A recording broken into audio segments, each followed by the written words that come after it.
bienvenidos a Hablando se entiende la ciencia, que es uno de los eventos que se hace dentro de la Noche Europea de los Investigadores y que, bueno, en primer lugar va a ser el vicerrector de Investigación y Divulgación Científica, Pedro Jesús Maireles Torres, quien, bueno, nos va a dedicar unas palabras, nos va a explicar en qué consiste esto de la Noche Europea de los Investigadores. Bienvenido, Pedro Jesús. Bueno, muchas gracias, Javier. En primer lugar, buenas tardes.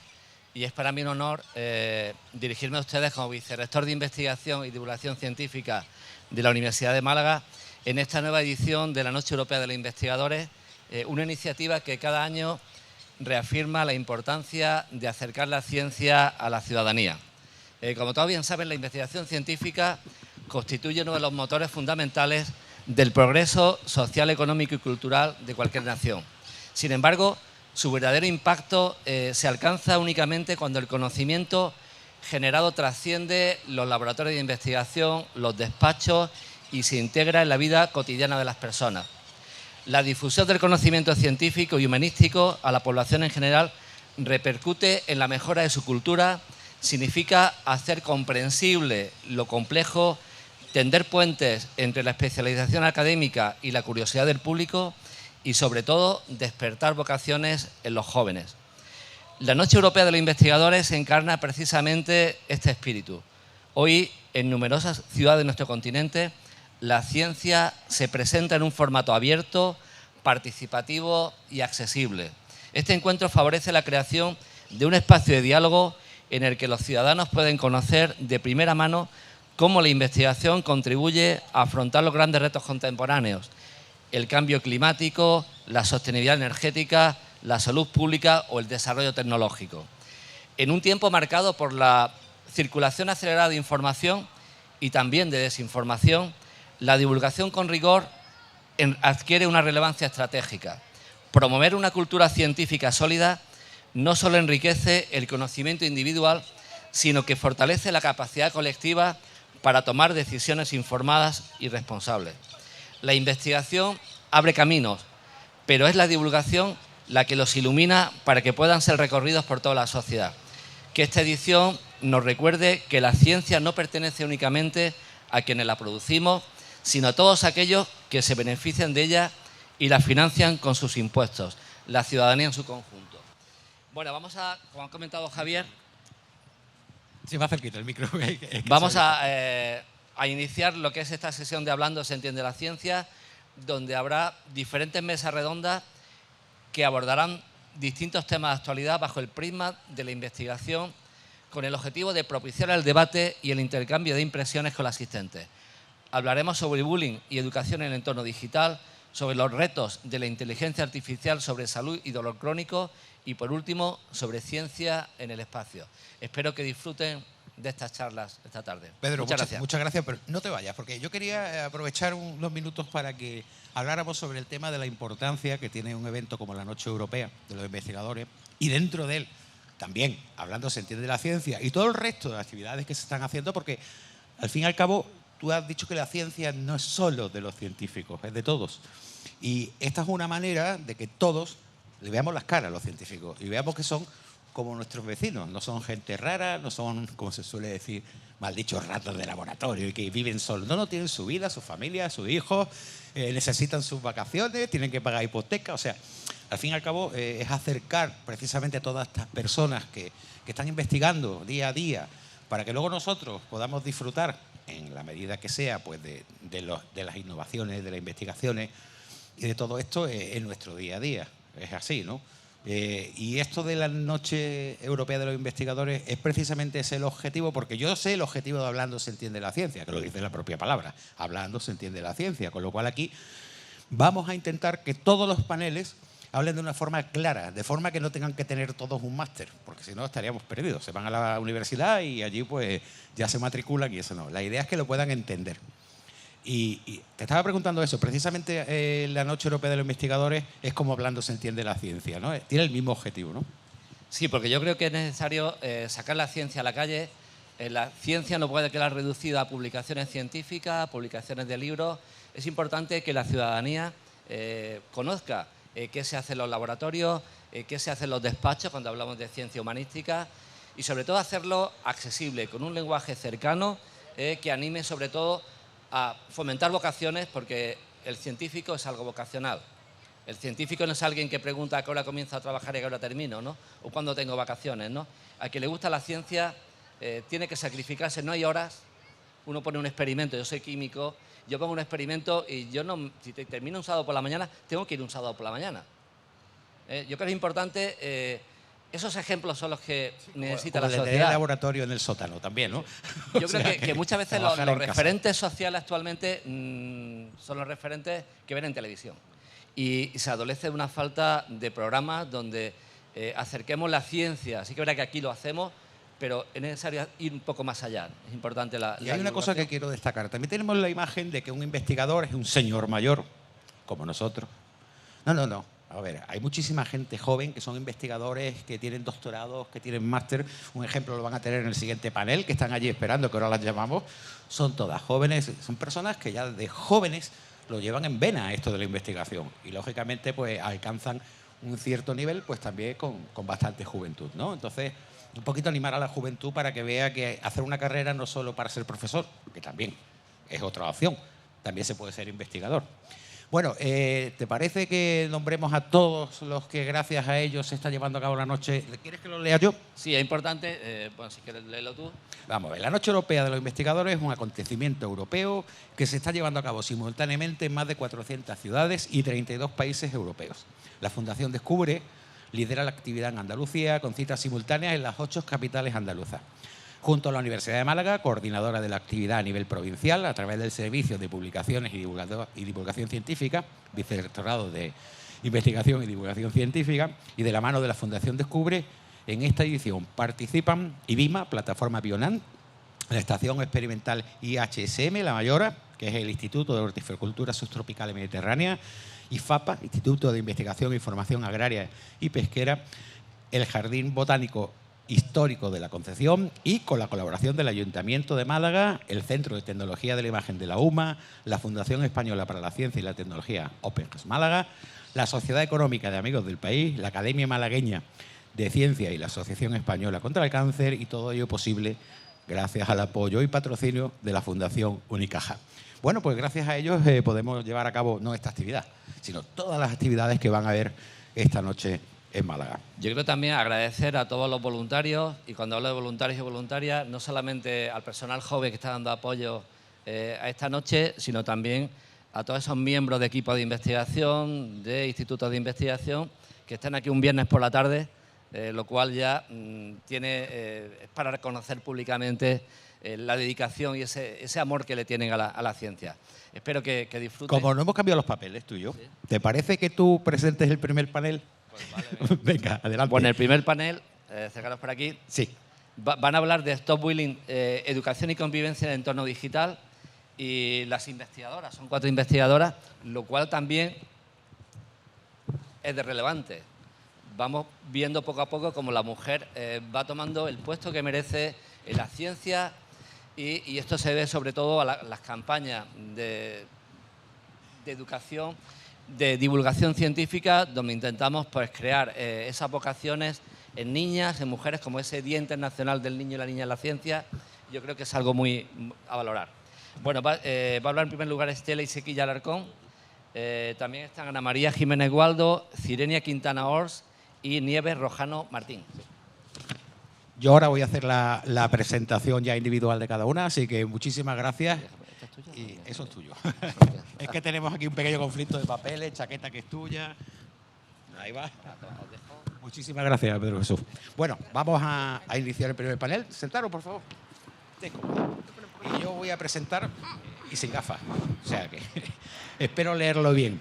La primera, Estela Isequilla Alarcón, de la Universidad de Málaga, el Departamento de Psicología Evolutiva y de la Educación. Ella es doctora cum laude por la Universidad de Málaga, máster en Psicopedagogía en la Universidad de Málaga. Ella es diplomada en Magisterio de Educación Especial y grado de Logopedia. Sus líneas de investigación son el bullying, ciberbullying, neurodiversidad autista, convivencia y metodologías activas. Bienvenida.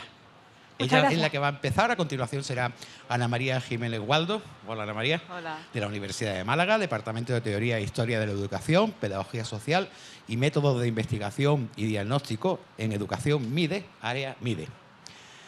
Diplomada en Educación Social, licenciada en Pedagogía, doctora en Educación por la Universidad de Murcia, máster en Investigación e Innovación, máster en Problemas de Conducta en la Escuela, experto en Trastornos Psicológicos por la UNED, y sus líneas de investigación son ciberbullying, riesgo con las TIC en adolescentes y universitarios y percepción docente, editora jefe además de la revista EUGER.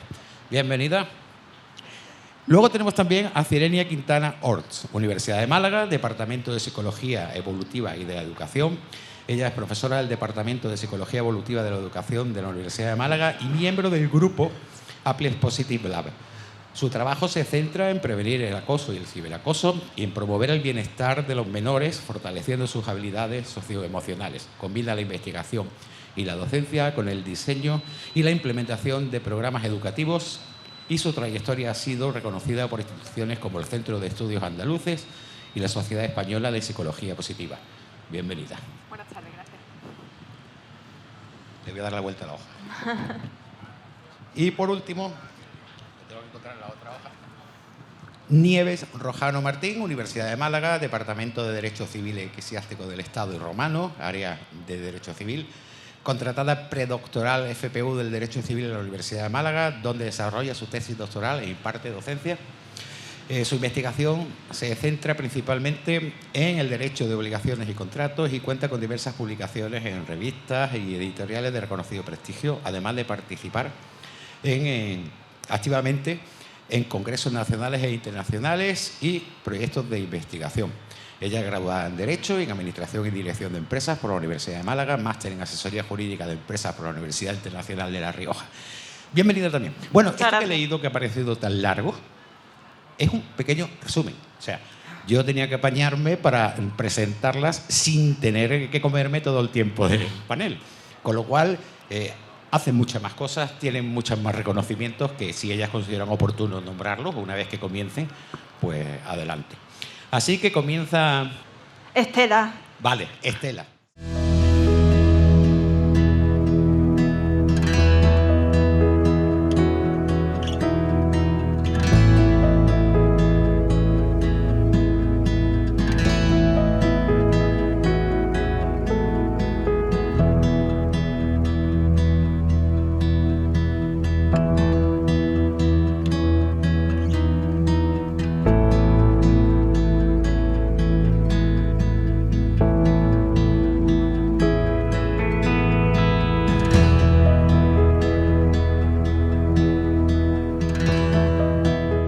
Bueno, buenas tardes a todos y todas. Lo primero, dar las gracias a la organización de la Noche Europea de los Investigadores por contar conmigo, por darme la oportunidad.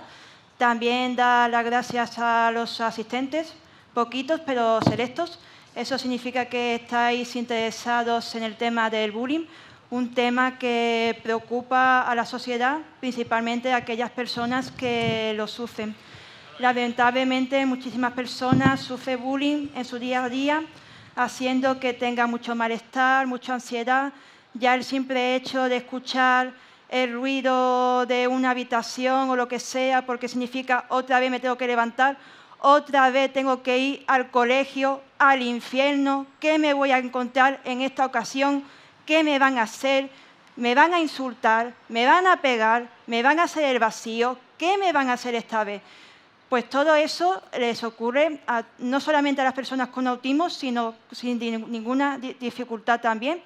Mientras los profesores pues, no hacen nada, se quedan más pancho que ancho, y la persona que lo sufre tiene que batallar en el día a día, estando totalmente solo, totalmente aislado, teniendo malestar sobre todo en el intercambio de horario, intercambio de clase. En los recreos, sobre todo en los recreos, hay una soledad muy grande, teniendo como refugio la biblioteca. La biblioteca, un edificio que no molesta a nadie, pero a algunos profesores les molesta que haya niños y niñas en la biblioteca, por siendo su propio refugio, haciendo de que les quiten días de la biblioteca unos determinados días. ¿Y qué va a hacer entonces la persona? ¿Se va a poner en el recreo, en un banco, siendo el blanco de cursos superiores e inferiores? Pues sí, señores y señoras, eso ocurre. Y tenemos ese problema tan grande también con el tema de la biblioteca. En el autobús tampoco se quieren poner con ellos, en la educación física tampoco, siempre se queda para el último, teniendo esa gran inquietud y esa preocupación. Pero eso sí, en cuanto al tema de los deberes, te dicen, mira, préstame los deberes, que es que no lo he hecho porque no sé hacerlo. ¿No sabes hacerlo o simplemente no te da la gana de hacerlo y prefieres estar el día de antes haciendo el vago o haciendo a saber lo que sea? Pues todo esto se enfrenta a la persona con bullying o acoso escolar. Así que a los padres, a las madres, os recomiendo, si tenéis caso, hijo o hija con bullying, vuestro apoyo, vuestro amor infinito e incondicional es muy importante para esta persona. Pero si podéis cambiarle del centro educativo cuanto antes, porque se está muriendo, se está ahogando de la pena día sí y día también. El bullying no es un hecho puntual, se da de manera prolongada. Puede ser días, meses e incluso años. Puede haber agresión verbal. Generalmente suele ser agresión verbal, la persona le da por ti. No solamente es el cabecilla, el líder, sino que tiene unos cuantos más que lo único que quiere es hacer daño, porque esa es su satisfacción personal. ¿Por qué? Porque porque no se siente seguro, tiene ese malestar, esa inquietud. Pero yo echo tanto la culpa a aquella persona que es el agresor como a los espectadores. Tan difícil es decir algo al maestro o el maestro. No, eres tú la que no te quieres relacionar. Todas las personas, aunque tengan autismo, todo el mundo se quiere relacionar, todo el mundo se quiere socializar. Es verdad que las personas con autismo tienen más dificultades en las habilidades sociales, en las interacciones comunicativas, pero hay que ayudarles, hay que darles una oportunidad, porque para eso están los profesores. Y esto se suele dar generalmente en las etapas de educación primaria y en secundaria. Pero bueno, no solamente será en estas dos etapas, también incluso en infantil. Sí, educación infantil también sufrimos bullying, también en bachillerato, en la universidad. Y bueno, uno piensa, bueno, el bullying lo he sufrido en el instituto, se queda ahí. Pues no, incluso puedes tener bullying o acoso escolar incluso a los 35 años. Incluso a los 35 años te apuntas a un sitio para ayudar de manera altruista. Luego, nuestros datos digitales, nuestros datos personales están muy expuestos. Te hacen un grupo de WhatsApp y en ese grupo de WhatsApp pues te cogen el teléfono, el correo te lo pilla por el Google y estás totalmente perdido, estás totalmente vendido y lo pasas mal porque cogen tus datos personales y lo utilizan para solicitar distintos cursos que te hacen suplantación de identidad. Y tú te quedas, madre mía. Lo más curioso de todo esto es que la persona que ha sufrido acoso se convierte en el acosador. Que una dice, pero bueno, con todo lo que has pasado, con todo lo que has sufrido, ¿de verdad te conviertes tú en acosador? Pues sí, porque lo ha vivido en sus carnes, tiene esas experiencias tan traumáticas, tan negativas, y quiere saborear el poder y hacer daño a otras personas. Estas personas, los acosadores, tienen baja autoestima, tienen problemas de comunicación, tienen pocas habilidades sociales y sobre todo necesitan ese protagonismo y que la gente pues le haga caso. Y en cuanto al perfil psicológico de la víctima o de la persona que sufre bullying, suele ser una persona que tiene baja autoestima y eso da pie a que la otra persona te haga el bullying. Tiene mucha ansiedad, mucho nivel de frustración y el tema de comunicación también es complejo. Pero bueno, por eso estamos aquí. Es importante que los profesionales no hagamos ni oídos sordos ni nos tapemos los ojos, que intentemos buscar soluciones, estrategias como mediación, por ejemplo, hablar con el acosador sobre todo, hablar con la persona que lo sufre, no hacer como si no pasase nada, porque sí está pasando. Hay gente que se quita incluso la vida también. Así que vamos a actuar antes de que sea demasiado tarde. Este es un gráfico, espero que se vea bien, lo he intentado hacer lo más grande posible. El 6% sufre ciberbullying, el 10% sufre acoso físico, el 13% sufre acoso verbal, el 71%, que es la gran mayoría, sufre exclusión social, generalmente está muy solo y abatido. El 7% ha sufrido más de una situación escolar, el 12% ha sufrido una situación de acoso y el 34%, al ser personas con autismo, no saben identificar las situaciones de bullying. Hay que enseñarles y decirles, mira, estás ante un caso de bullying, tienes que hacer algo y tienes que pedir socorro o ayuda. En cuanto a los recursos psicopedagógicos, os recomiendo que veáis libros como Wonder, también que veáis la serie de Invisible, que está muy bien, Un monstruo viene a verme, y como Rat del Langui, el de Se buscan valientes. Me gusta cuando dice la mochila sin libros no tiene que pesar. Pues eso, que no nos pese la mochila y a seguir para adelante. Y no al bullying, por favor. Muchas gracias.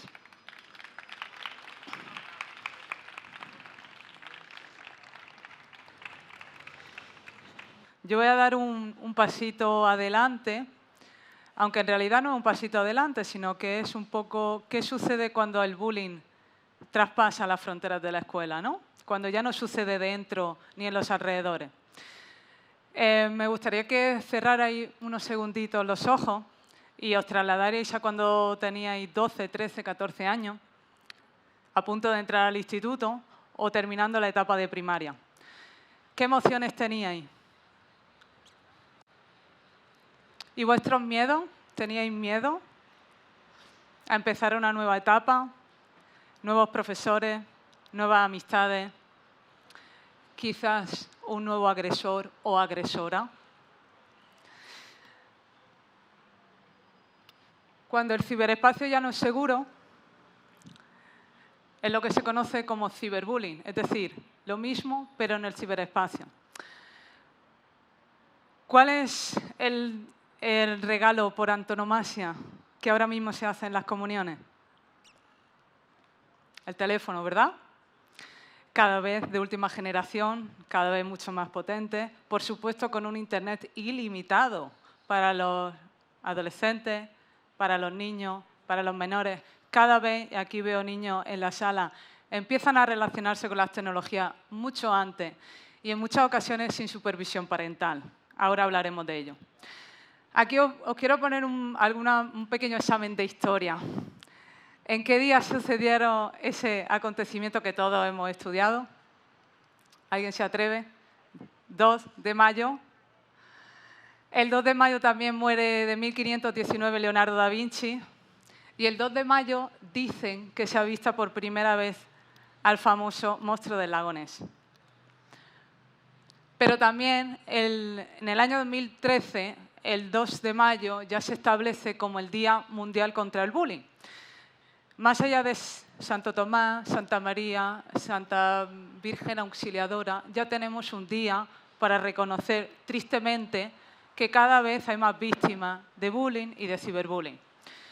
Hemos llegado hasta ese punto, pero es que además, señores y señoras, España está a la cabeza de casos de acoso y ciberacoso. Estamos por delante de México, estamos por delante de Argentina. Este problema no es de fuera de la calle, este problema es nuestro. Y este problema se ha cobrado la vida de muchos menores y adolescentes. Y el que no llega a ese punto final, lo intenta, ¿vale? Como bien ha comentado la compañera, el bullying tiene unas características concretas. No es un mero conflicto, no es una mera afrenta. Entre otras cosas, es sistemático.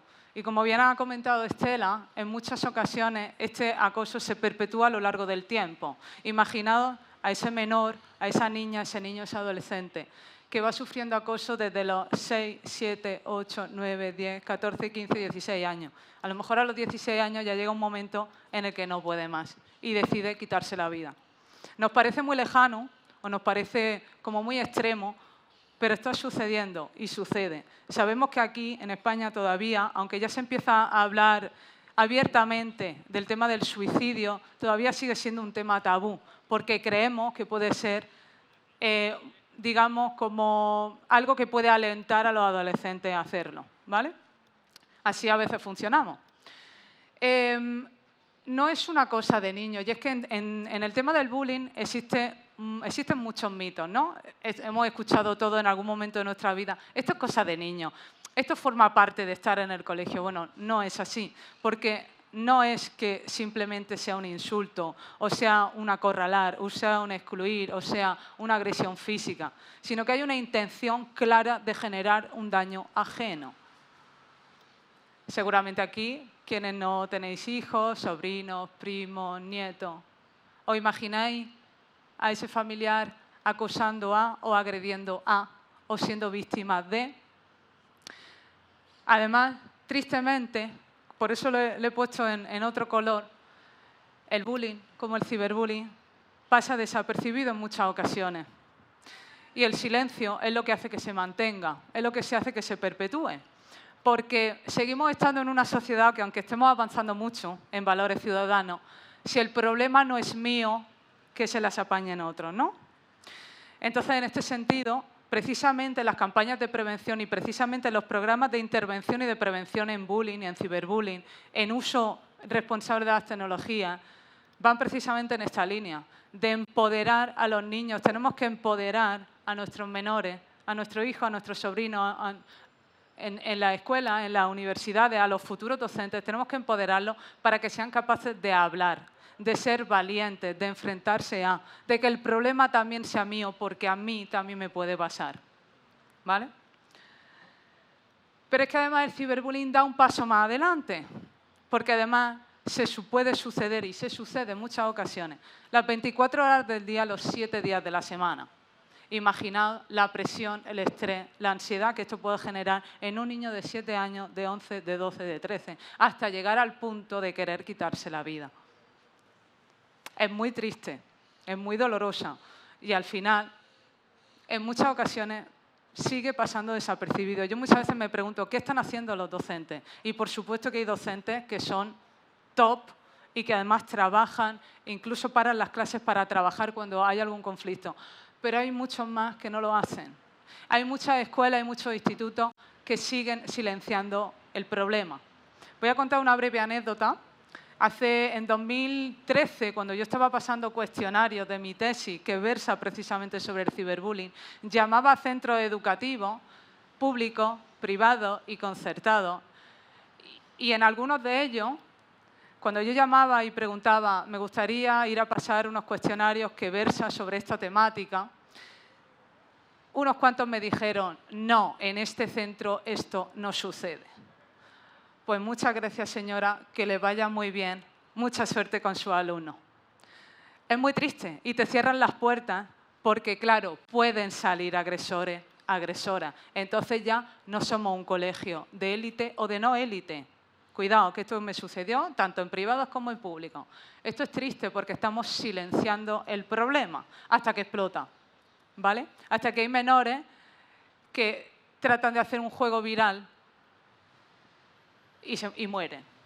Hasta que hay otros que tratan de reproducir las conductas autolesivas y se desangran, por ejemplo. Pero es que además en el ciberbullying, como también ha adelantado la compañera, existen infinitud de formas de acosar al compañero o al igual, ¿vale? El happy slapping significa la bofetada feliz. Esto tuvo una mayor profusión en Estados Unidos, pero también aquí en España. Pues estos niños, niñas, adolescentes que se juntan en los parques o en sitios donde no hay mucha supervisión y como el que va a ver un partido de fútbol, se sientan a ver la pelea entre dos personas, entre dos menores que además son palizas graves, lo graban y lo ponen en Internet. Claro, las consecuencias, el impacto que va a tener para esa víctima, eso se perpetúa de por vida, señores. Por mucho tratamiento psicológico que haya, eso se queda en la vida de la persona. Pero además, ahora mismo en España, supongo que os sonará esto de han aumentado los casos de acceso a contenido inapropiado en menores, principalmente pornografía. 3 de cada 10 menores de adolescentes consumen pornografía todos los días. Un 7% menos de 8 años. Aquí veo niños de menos de 8 años. ¿Vale? En torno al 70% entre los 12 y los 15 años. Yo me pregunto, ¿sabemos lo que ven nuestros menores con el teléfono? ¿Sabemos a lo que acceden en la tablet y en el ordenador? ¿Alguien les vigila? ¿Alguien les pregunta? ¿Alguien les educa?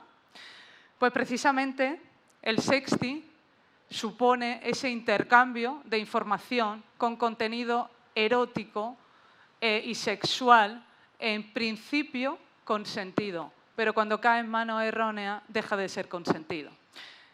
Os podéis imaginar una niña de 12 años, cómo queda su reputación como mujer y como persona para el resto de su vida, cuando esa foto, que ya no es suya, se expande por la red. Así que las niñas que estáis por aquí, por favor, mucho cuidado con lo que ponéis en las redes sociales, en WhatsApp.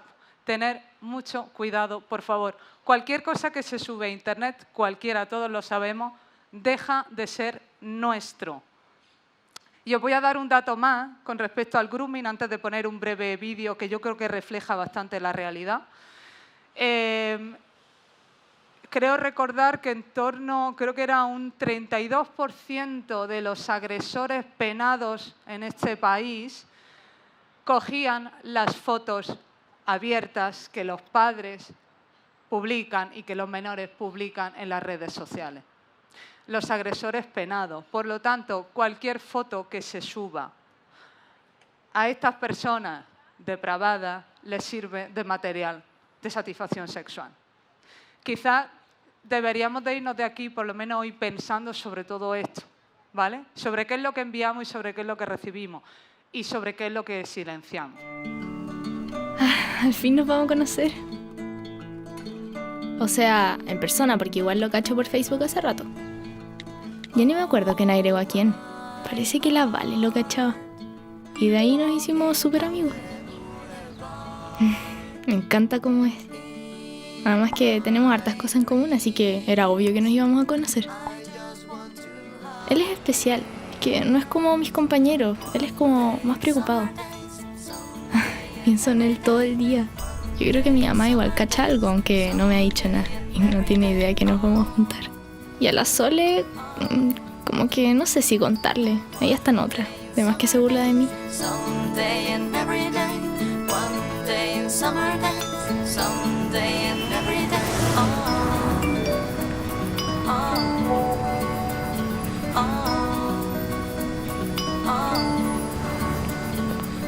Hola, Hola. tú eres la amiga del Pancho, ¿cierto? Ah, sí, pues tú eres Felipe, ¿no? Sí, pues te avisó entonces. Sí, me acaba de enviar un mensaje. Ah, dale. Oye, me haga cerca, ¿vamos?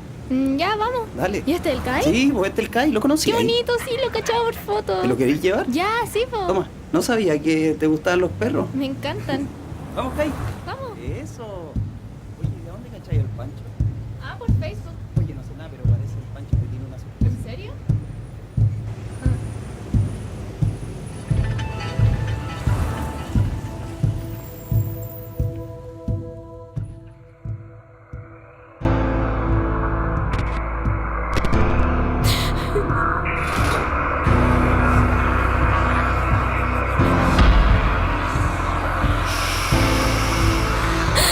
No, déjame. Pienso en él todo el día.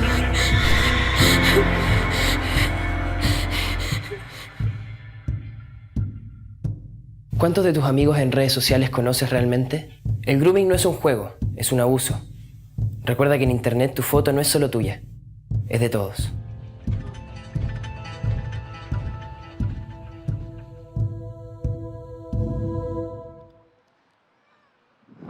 ¿Cómo se os queda el cuerpo? Todos estos vídeos están en Internet. Son campañas de sensibilización que están ahí por algo y para algo. Así que papis, mamis, abuelos, abuelas, tíos, tías, tenéis recursos para enseñar a vuestros hijos, hijas, sobrinos, etcétera, que esto sucede, que esto es real y que esto les puede pasar. Y que además pasa de forma muy fácil, muy desapercibida, porque mandamos decenas de imágenes al día, todos y todas las que estamos aquí. Pero a veces no sabemos hasta dónde o en manos de quién. Y es muy fácil engañar a la juventud de ahora. Lo estamos viendo en TikTok, lo estamos viendo en Instagram. ¿Quién les está educando a ese consumo responsable de las tecnologías? ¿Quién les está enseñando que tienen que protegerse por encima de todo? Que su privacidad es su vida y es su propio amor propio. Bueno, pues para no alargar mucho más, la compañera ha hablado precisamente de esas consecuencias, ¿no? La más triste, obviamente, el suicidio y el suicidio consumado. Pero además, ahora mismo en España estamos en los niveles más altos de peor salud mental entre los adolescentes. Ansiedad, depresión, estrés. ¿Qué es lo que está sucediendo? ¿Dónde están nuestros niños felices y nuestras niñas felices? Por eso os pedía que os remontarais a vuestra infancia. Algunos seguramente, bueno, os encontrabais, ¿no? Os sentíais felices, pero ¿qué está pasando con la juventud de ahora? No está feliz porque estamos enganchados a las tecnologías, entre otras cosas. Entonces, en este sentido, hay muchos consejos, hay mucha guía, hay muchos recursos. Igual que vemos recetas para hacer la mejor comida porque vienen unos compañeros, ¿por qué no nos sentamos a investigar qué herramienta podemos poner en el teléfono a nuestros hijos, a nuestros menores, para supervisar, para ver lo que están haciendo? Sí, se llama control y se llama supervisión y está permitido y está en la ley y se puede hacer, pero hay que enseñar y ellos tienen que entender el por qué. Y no pasa nada, porque si no, hay un problema real. Entonces tenemos que enseñar a estos menores a interpretar lo que ven, que el 95% es todo mentira, ¿vale? Tienen que saber lo que ven, tienen que interpretarlo, tienen que ser buenos consumidores de las tecnologías. Y hay que acompañarles, por supuesto, hay que acompañarles a ser niños, hay que acompañarles a ser adolescentes y hay que hablarles de todo lo que no se habla en el día a día, entre ellos, por ejemplo, la educación sexual, para poder evitar situaciones como la que hemos visto. Pero evitando el alarmismo y evitando la culpa. Muchas de las víctimas de bullying y de ciberbullying se sienten altamente culpables. Ya tienen la losa de por vida y hay que trabajar precisamente en eso para que la merma no sea mucho mayor. Y, por supuesto, por favor, la privacidad. Decirle a nuestros menores que hay que protegerse. Bueno, todos nos tenemos que proteger, porque todo lo que exponemos deja de ser nuestro. Y con esto quiero representar un poco, al final, cuál es la merma, ¿no? En muchos casos esto se va gestando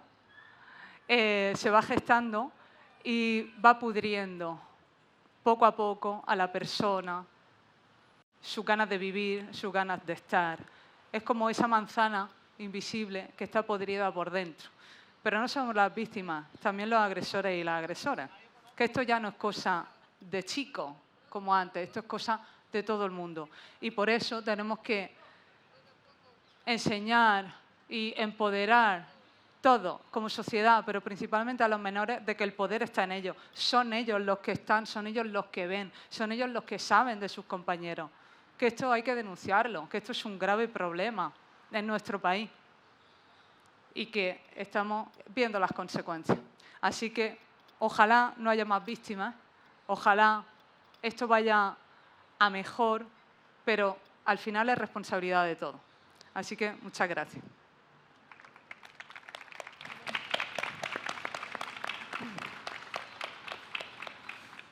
Hola, buenas tardes a todos y todas. Antes de nada, me gustaría agradecer que estéis aquí presentes, pudiendo hacer otra cosa en esta maravillosa tarde. Así que muchas gracias por permanecer y a los que habéis venido así de última hora, pues también por haberos incorporado, porque creemos, bueno, pues que esta mesa es importante, ¿no? Bueno, voy a presentarme muy brevemente, aunque antes Javier lo ha hecho. Soy Cirenia Quintana Orts, profesora de Psicología aquí en la Universidad de Málaga y miembro del grupo de investigación Applied Positive Lab. Os voy a contar un poquito y vamos a ver el tema de la familia. Yo investigo sobre adolescencia, tecnología y emociones. Como veis, un cóctel interesante y a veces un poquito explosivo. Así que, para empezar, me gustaría que, bueno, no demonicemos tampoco las tecnologías, ya que sabemos que tienen muchas cosas buenas, ¿no? Todas las utilizamos para comunicarnos con otras personas, para trabajar, para entretenimiento y ocio también. Pero sí es verdad que nos encontramos, como han dicho mis compañeras anteriormente, que hay un problema, ¿no? Que hay un problema cuando no hay un buen uso de estas tecnologías. Me gustaría utilizar una pequeña metáfora, para ello os traigo estas dos fotografías y pensemos en este Ferrari, ¿vale? Este Ferrari que tiene mucho potencial, ¿verdad? Y tiene muchas posibilidades. ¿En sí el Ferrari es malo? No, ¿verdad? Ahora bien, ¿se lo dejaríamos a este mono que aparece ahí en pantalla? ¿Se lo dejaríais? ¿Por qué? Me estáis diciendo que no. Porque no lo hemos preparado, ¿verdad? No tiene las capacidades que podría tener un conductor ya responsable y con años de práctica, ¿no? Pero fijaros que si comparamos este Ferrari con las tecnologías, con todas esas posibilidades que tenemos, en comparación, ¿no?, con ese mono, digamos, con esas personas que todavía no nos hemos preparado para hacer un buen uso, pues tenemos un problema. Aquí está la diferencia. Y la diferencia también está en que, precisamente para hacer un uso bueno de ese Ferrari, pasamos por un sitio, ¿verdad? La autoescuela. En la autoescuela, ¿qué tenemos? Un acompañamiento, una guía, una persona que nos va ayudando a primero saber de qué se compone ese Ferrari, para qué sirve ese volante, posteriormente pues vamos practicando en calles más fáciles, luego en calles más difíciles, luego la caja de cambio, así hasta que llega un punto en que de manera autónoma nos ven preparados para ser más independientes y poder conducir solo. Sin embargo, con la tecnología parece que no ha ocurrido esto, ¿verdad? De hecho, normalmente en las tecnologías hemos solido llamar a nuestros menores nativos digitales. Como han nacido en la era digital, pues son nativos. Ya de por sí ellos saben utilizar las tecnologías. Pero parece que nos hemos equivocado y que esto no es así. De hecho, normalmente la evidencia científica y muchos investigadores, entre los cuales me incluyo, les preferimos llamar huérfanos digitales. ¿Por qué? Porque no han sido acompañados, no han sido guiados, no han sido entrenados para hacer un buen uso de esas tecnologías. Al contrario que en el mundo físico, donde sí les ayudamos, sí les acompañamos, en el mundo digital, por el contrario, no tienen. Se ven en un mundo completamente solos, donde pues, hay información, mucha, pero también mucha desinformación, donde hay mucha presión también para formar grupos y donde también, bueno, pues hay modelos bastante peligrosos y referentes bastante peligrosos a los que seguir, ¿no? Así que llegados a este punto, en muchas ocasiones, pues las familias me hacen la pregunta de, bueno, entonces muy bien, que sí que ya sabemos que tiene cosas buenas, pero también tiene muchos riesgos. ¿Qué hacemos? ¿Cuáles son las claves? Dame una receta mágica. Bueno, adelanto que no hay receta mágica, ¿vale? Que esto es complejo. Y que también adelanto que una de las claves que hemos creído que funcionaban mejor, quizás se nos queda un poquito corta. Y es precisamente la prohibición. Bueno, parece que hemos pensado que la prohibición por sí sola es suficiente para hacer que de repente el menor ya tenga un uso responsable y saludable de las tecnologías. Sorpresa. La realidad tecnológica es mucho mayor. Tiene un componente importante y es que lo vamos a seguir utilizando. Lo utilizamos para comunicarnos, como hemos dicho, para socializar y más sobre todo en la adolescencia. Así que es importante considerarlo y que es una lucha desigual. No podemos quedarnos solamente con la prohibición. Hay otras claves y otros elementos que debemos considerar si queremos hacer que nuestros menores tengan un uso saludable y responsable. Bueno, llegados a este punto, vamos a ver esas claves. Pero antes, creo muy importante puntualizar lo siguiente. Y es que, fijaros, un uso saludable y responsable de las tecnologías. ¡Guau! ¿Esto de verdad solamente es responsabilidad de las familias? Esto va mucho más allá. Y diréis, los que estáis aquí también me están diciendo no, como diciendo, yo también soy responsable, ¿no? Como menor. ¿Vale? También. Pero no nos olvidemos que esto forma parte de un puzzle muy grande, donde también tienen un papel fundamental las empresas tecnológicas, los creadores de las redes sociales y de los videojuegos, la propia legislación y las instituciones que se encargan de legislar. También es muy importante y forman parte de ese puzzle. Así que cuando falla una de estas piezas, cuando, por ejemplo, las aplicaciones se diseñan para enganchar, cuando, por ejemplo, no hay mecanismos para proteger a nuestros menores o no hay reglas claras, entonces tenemos un problema. Y es cuando vienen también estos problemas de no saber usar bien la tecnología y que nuestros menores no estén protegidos. Y dentro de ese gran puzzle que hemos dicho, por supuesto, yo he venido aquí a hablaros, si no estamos toda la tarde, de una pieza fundamental, la familia. ¿Qué puede hacer? Bueno, aquí traigo las dos palabras clave que ya han aparecido a lo largo de la tarde, que es educación y acompañamiento. ¿En qué? Bueno, educación, en, como han dicho mis compañeras, ayudarles a que hagan un uso crítico de las tecnologías. No todo lo que aparece en las redes sociales es verdad. Hay mucha desinformación. También ayudarles a crear entornos, aplicaciones seguras. Y no solamente nos referimos a contraseñas, antivirus, sino también, por supuesto, a que salvaguarden su privacidad, que entiendan que todo lo que se sube a las redes va a permanecer ahí y que en el mundo físico hay muchas cosas que no compartiríamos. Hay muchas fotografías que no nos gustaría que nos vieran en la clase, por ejemplo, un día de playa, pero sí que las subimos a las redes sin pensar, ¿no? Por supuesto, también una parte de acompañamiento muy importante en cuanto a las reglas, en cuanto a, bueno, hay que tener ciertos horarios, unas formas de, bueno, puedes supervisar estas aplicaciones. Aquí, perdona, hay varias herramientas para poder hacerla. Una de ellas, por ejemplo, es una especie de contrato. Cuando le damos ese primer móvil o ese primer smartphone, de manera que no sea el menor que diga, es que todos mis compañeros de clase tienen un móvil menos yo. También me lo merezco, que he estado con muy buenas notas, ¿no? O me porto muy bien en clase, sino que sea algo consensuado entre la familia y el menor, donde la familia pueda ver que este menor está preparado, tiene la suficiente responsabilidad. Perdón, ¿vale? Hablo muy alto, ¿verdad? ¿Vale? Perdona. Os estoy dejando un poco sordos y sordas, perdona. ¿Mejor? Vale. No solamente, como estábamos diciendo, en este uso, ¿no? Bueno, no solamente en el horario, ¿vale? Que es importante también, sino, bueno, pues qué aplicaciones puedo utilizar, que lo sepan las dos, etcétera, ¿no? Que la madre o el padre o los familiares puedan ver que tiene, bueno, esa autonomía. Y a partir de ahí ya establecer una serie de cuestiones. Por ejemplo, algo, como ha dicho la compañera, estamos dando móviles, ¿no? Desde que hacen la comunión, pero a lo mejor el primer móvil no tiene que ser ya un smartphone, que es prácticamente un ordenador, sino que pueden ser móviles sin bueno, aplicaciones ni acceso a Internet, si queremos tenerlo para localizarles, etcétera, etcétera. Y poco a poco, cuando vayan adquiriendo responsabilidades, cuando sepamos, cuando tengamos conversaciones con ellos sobre su buen uso, los peligros, etcétera, pues vamos un poco dejándoles más libertad.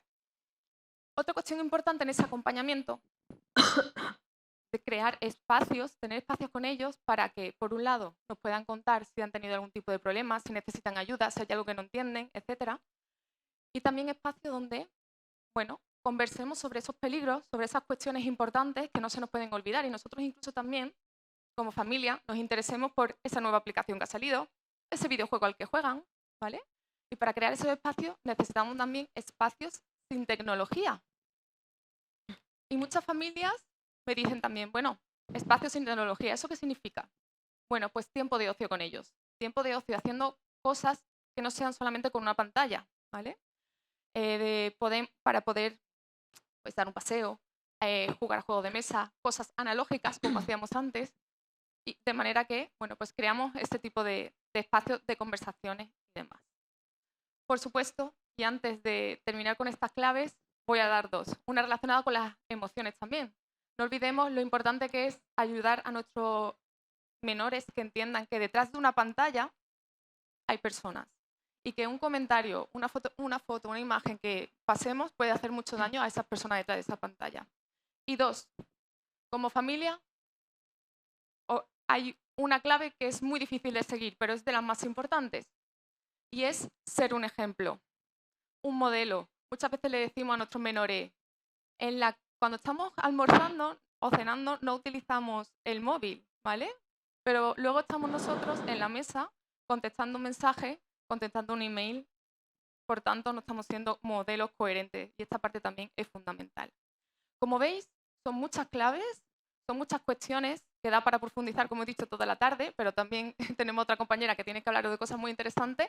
Así que simplemente os dejo aquí la página web de mi grupo de investigación, donde llevamos un tiempo trabajando sobre estas cuestiones y donde además hemos presentado algunas guías con este tipo de claves, ¿no? Y donde podéis profundizar sobre los contratos, sobre cuándo empezar, etcétera, etcétera.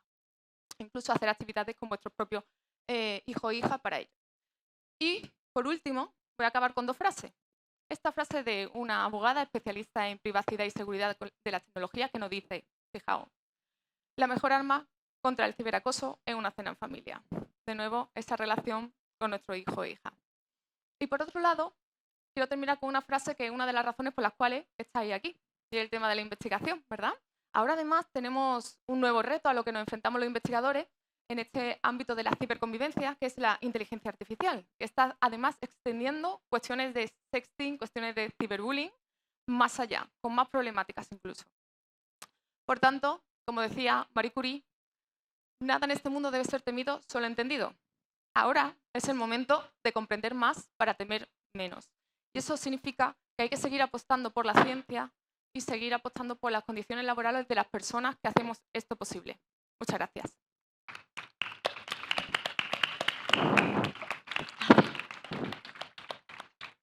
Muy bueno. Bueno, pues mientras ponen mi presentación, ahí está. Antes de nada, yo quería agradecer al Vicerrectorado de Investigación y Divulgación Científica y en particular al Servicio de Publicación y Divulgación Científica de la UMA, mi casa, la oportunidad de estar aquí en la Noche Europea de los Investigadores y compartir con ustedes, los valientes que han venido tan temprano, esta tarde en la que seguro que todos estamos aprendiendo mucho. Quienes me han precedido en el panel pues ya han mostrado con claridad lo que significa el bullying desde distintas perspectivas, ¿no? Desde la necesidad de prevenirlo, de construir aulas más inclusivas, desde la importancia de entender que las agresiones no terminan en la puerta del colegio, sino que se trasladan a las redes sociales, y desde el papel fundamental de las familias, que muchas veces se sienten desbordadas. Bien, pues yo como jurista me voy a acercar a este fenómeno desde otro ámbito, el del derecho. Pero no se preocupen que no voy a mencionar ningún artículo ni voy a utilizar esas palabras tan raras que nos gustan a los juristas. Cuando se habla de bullying, pues normalmente se piensa sobre todo en la prevención, en la educación, en la convivencia. Y está muy bien que así sea, porque esas son las primeras trincheras en las que hay que luchar contra el acoso escolar. Pero ¿qué pasa cuando la prevención falla? ¿Qué pasa cuando el daño ya está hecho? Cuando un menor ha sufrido durante meses o años situaciones de hostigamiento, humillaciones, agresiones físicas o verbales o aislamiento social. Bien, pues ahí es donde entra el derecho. Por desgracia, el derecho no puede borrar lo ocurrido, no puede devolver la infancia perdida ni las horas de angustia. Pero sí puede hacer 2 cosas muy importantes: proteger y reparar. Proteger estableciendo normas que obliguen a quienes tienen responsabilidades, que ahora lo diré, pero fundamentalmente pues son padres, centros docentes e incluso la administración, normas que le obliguen a actuar. Y reparar ofreciendo a la víctima y a su familia un cauce para exigir una indemnización por el daño sufrido. Bien, pues eso es lo que en el ámbito jurídico se conoce como responsabilidad civil. Dicho de forma muy sencilla, la responsabilidad civil responde a esta pregunta: cuando una persona causa daño a otra, ¿quién tiene que hacerse cargo? Pues a eso básicamente responde esta pregunta. Entonces, en primer lugar, bueno, voy a ponerles antes un ejemplo para que vean un poco cómo sería la lógica. Piensen un caso cotidiano. Un menor rompe la ventana del vecino jugando a la pelota. Seguramente no hay mala intención, pero hay un daño. Bien, pues la ley dice que ese daño debe repararse y normalmente pues serán los progenitores quienes respondan. Ahora trasladen esa lógica al acoso escolar. El daño no es una ventana rota, sino la salud psicológica de un menor, pues sus notas, sus amistades, su bienestar. Es un daño mucho más grave y ese daño tiene que repararse. Alguien tiene que hacerse cargo. La pregunta clave es ¿quién? Muy bien, pues en primer lugar, la ley mira a los progenitores o tutores del menor que acosa y la razón es clara. Tienen un deber de educar y de vigilar. Si no cumplen ese deber de forma adecuada y permiten que su hijo o su hija hostigue a otro compañero o compañera, la ley dice que deben responder por las consecuencias. Y en segundo lugar, se mira a los centros docentes. Los colegios, los institutos tienen una obligación muy seria de garantizar la seguridad de su alumnado y de supervisar su comportamiento. Si un centro docente sabe que un menor está siendo acosado y no hace nada o actúa con negligencia, también puede tener que responder. Y esto creo que es muy importante subrayarlo porque muchas veces las familias sienten que el colegio les da la espalda o que minimiza lo ocurrido, pero el derecho es claro.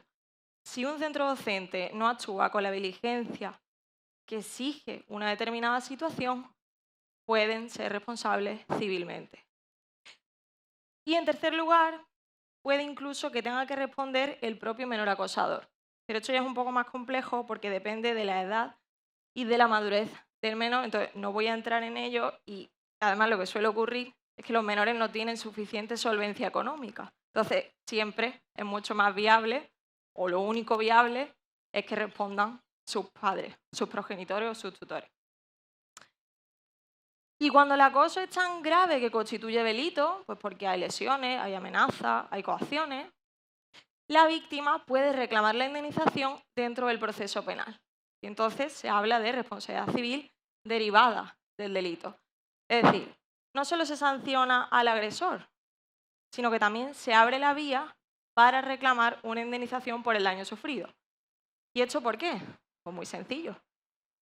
Porque con independencia de que el delincuente vaya a la cárcel o pague una multa en función de la pena con la que se castigue el delito que haya cometido, a la víctima lo que le interesa es verse igualmente resarcida. Bien, pues en estos casos, en materia de responsabilidad penal, la ley distingue 3 tramos. Los menores de 14 años no pueden responder penalmente, son lo que se llama inimputables. Es el único término jurídico que voy a utilizar hoy, lo prometo. Pero los daños que causen sí tienen que repararse y normalmente pues lo harán sus progenitores o tutores. A partir de los 14 años ya sí existe responsabilidad penal, también civil, entonces se le aplica la Ley Orgánica de Responsabilidad Penal del Menor, que he puesto ahí la sigla. ¿Esto qué significa? Pues esto significa que junto con sus progenitores, esos adolescentes también pueden tener que responder directamente. Y a partir de los 18 años, como saben, pues cada persona responde por sí misma. ¿Qué es lo que ocurre? Pues que todo esto que les acabo de contar, en la práctica encuentra muchas dificultades. Una de las principales es la prueba. ¿Cómo se demuestra lo que ocurre entre pasillos, en un recreo, en un grupo de WhatsApp donde el menor acosado ha sido eliminado? Pues esto a veces es muy complicado.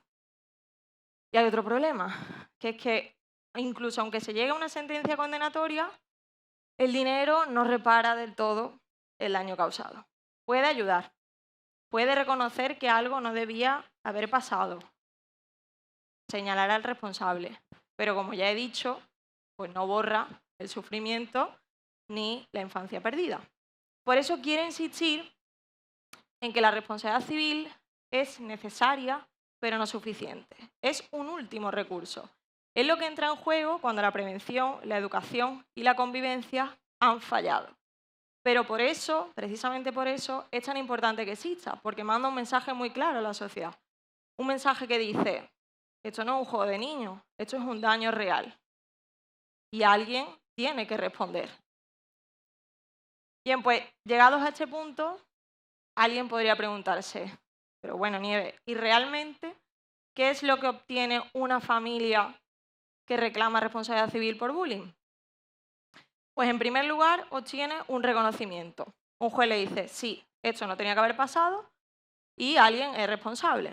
Esto, que podría parecer que es lo menos importante, si se piensa bien, en realidad tiene un valor enorme. En segundo lugar, consigue que se impongan consecuencias a quienes no han actuado como debían. Unos padres que no educaron ni vigilaron bien, un centro docente que miró hacia otro lado. Y en tercer lugar, esa familia consigue una indemnización que en algunos casos pues, puede servir para costear tratamiento psicológico o medidas de apoyo a la víctima. Pero más allá de todo esto, creo que el gran valor del derecho en este ámbito es contribuir a generar una cultura de responsabilidad. A recordarnos a todos, padres, profesorado, instituciones, que educar y proteger no son solo deberes morales, sino también deberes jurídicos. Y ya simplemente quiero terminar con una reflexión, que es que muchas veces se critica que llevemos todo a los tribunales y confiemos demasiado en los jueces y las leyes para resolver problemas sociales. Y es verdad, la mejor solución al acoso escolar no vendrá de un juzgado, sino de la educación en valores, de la empatía, de la buena convivencia, de todas esas cosas. Pero mientras tanto, mientras seguimos trabajando en esa sociedad ideal en la que ningún menor sufra bullying, el derecho está ahí como red de seguridad. Una red que, aunque llegue tarde, puede reconocer a la víctima que eso no debía haber pasado, señalar al responsable y contribuir a reparar el daño. El acoso no es un simple conflicto entre iguales, es violencia y como toda violencia no puede quedar impune. Bien, pues el derecho, con todas sus limitaciones, que son bastantes, es una de las herramientas que tenemos para decirle a la víctima, no estás sola, tu dolor importa y la sociedad tiene mecanismos para protegerte y resarcirte. Y nada más. Muchísimas gracias.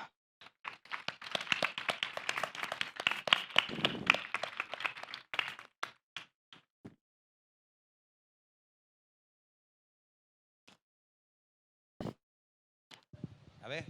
Sí. Bueno, pues muchísimas gracias. Aunque vamos retrasados, eso lo único que va a significar es que, bueno, se va a desplazar el tiempo, no le vamos a cortar el tiempo a nadie de los demás paneles.